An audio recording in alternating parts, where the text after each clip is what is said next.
विद्यार्थियों, मैं doctor Kuldeep Fadia, associate professor, department of political science, government Meera girls college, Udaipur. आज हम सेकेंड ईयर पॉलिटिकल साइंस के पेपर प्रथम आधुनिक संविधान के अंतर्गत संयुक्त राज्य अमेरिका के सर्वोच्च न्यायालय को पढ़ेंगे। आज जब हम अमेरिकी संविधान में सर्वोच्च न्यायालय का अध्ययन करेंगे तो उसके अंतर्गत हमारे अध्ययन का मुख्य जोर होगा कि संयुक्त राज्य अमेरिका में सर्वोच्च न्यायालय किस रूप में स्थापित किया गया है, संविधान निर्माता इससे क्या चाहते थे, अमेरिकी व्यवस्था में ये कितना प्रभावशाली है, इसका संगठन कैसा है और संवैधानिक प्रावधानों के अनुसार यह किस प्रकार कार्यरत होता है। संयुक्त राज्य अमेरिका का सर्वोच्च न्यायालय संयुक्त राज्य अमेरिका की संघीय न्यायपालिका में निहित है।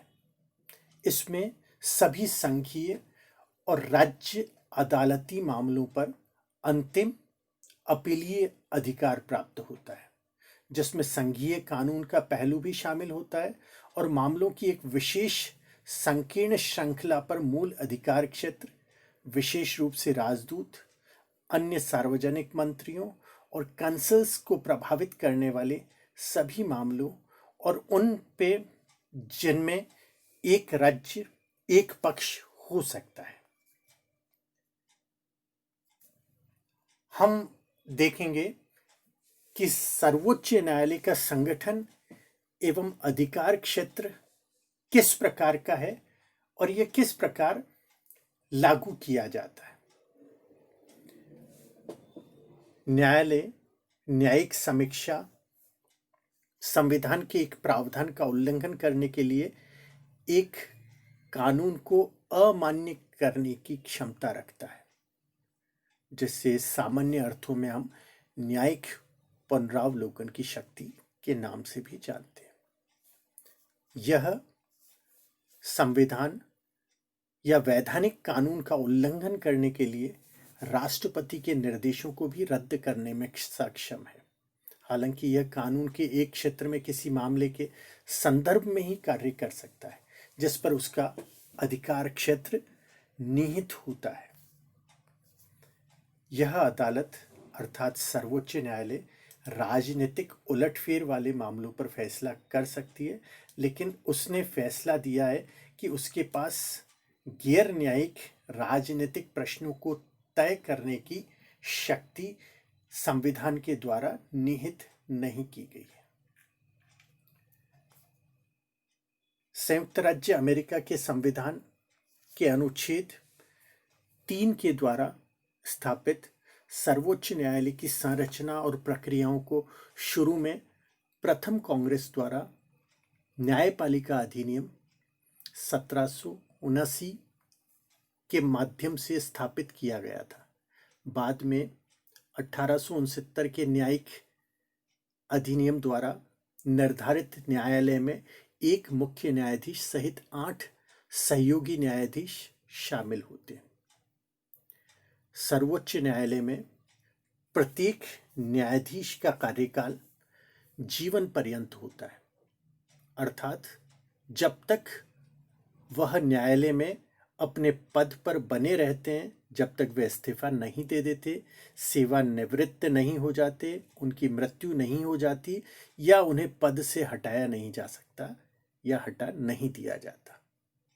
जीवन पर्यंत का अर्थ है सदाचार पर्यंत। जब किसी न्यायालय के न्यायाधीश का स्थान रिक्त होता है तो राष्ट्रपति सीनेट की सलाह और सहमति के साथ एक नए न्यायाधीश को न्यायालय में नियुक्त करते हैं। इससे पहले हुए मुकदमे को तय करने में प्रत्येक न्याय में एक मत होता है।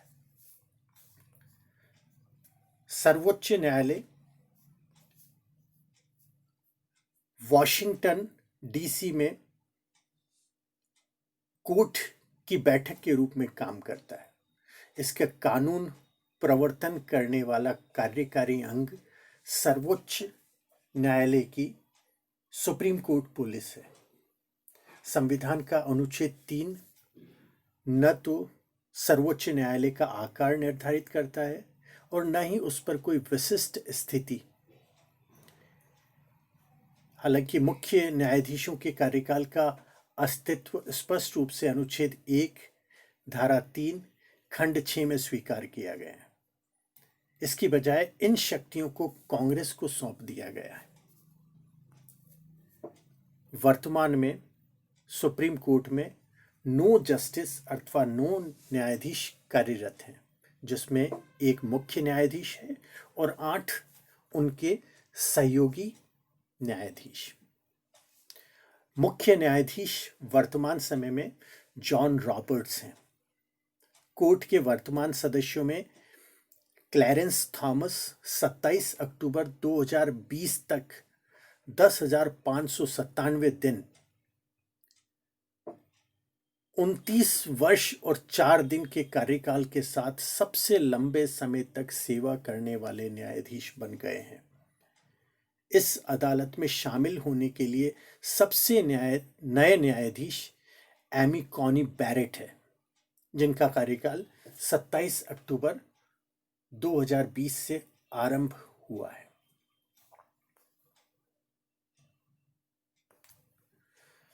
सर्वोच्च न्यायालय के अपीलीय क्षेत्राधिकार में अपील की संघीय अदालतों के अंतिम निर्णय या किसी राज्य के सर्वोच्च अदालत द्वारा दिया गया फैसला जिसमें एक निर्णय उनका हो, उसके विरुद्ध अपील यहां की जा सकती है। सुप्रीम कोर्ट में 2 या 2 से अधिक राज्यों के बीच मामलों पर मूल और अनन्य अधिकार क्षेत्र है, लेकिन ऐसे मामलों की सुनवाई में गिरावट हो सकती है। इसके पास उन सभी कार्यों या कार्यवाहियों को सुनने के लिए मूल लेकिन अनन्य क्षेत्राधिकार नहीं है, जिसमें राजदूत, अन्य सार्वजनिक मंत्री, विदेशी या उपराष्ट्रपति की विदेशी पार्टियां हैं।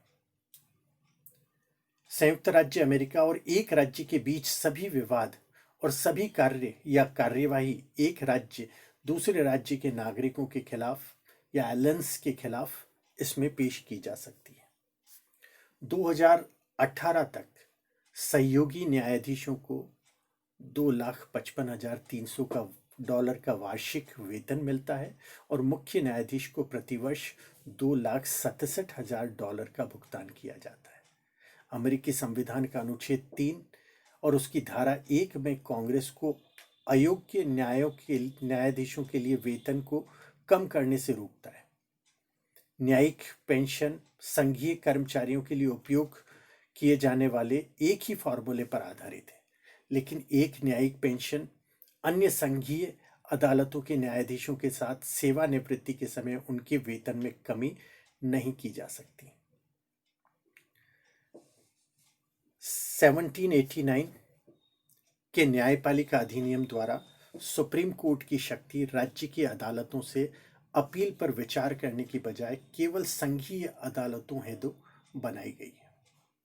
हालांकि अन्य सभी मामलों में न्यायालय के पास केवल अधिकार क्षेत्र है, जिसमें मैंडेमस की रिट जारी करने की क्षमता और निचली अदालतों के निषेध के अधिकार भी शामिल है। यह अपने मूल अधिकार क्षेत्र पर आधारित मामलों पर बहुत कम विचार करता है। लगभग सभी मामलों को सर्वोच्च न्यायालय में अपील पर लाया जा सकता है। व्यवहार में न्यायालय द्वारा सुना गया एकमात्र मूल अधिकार क्षेत्र के मामले 2 या 2 से अधिक राज्यों के पारस्परिक विवाद है। बहुत बहुत धन्यवाद।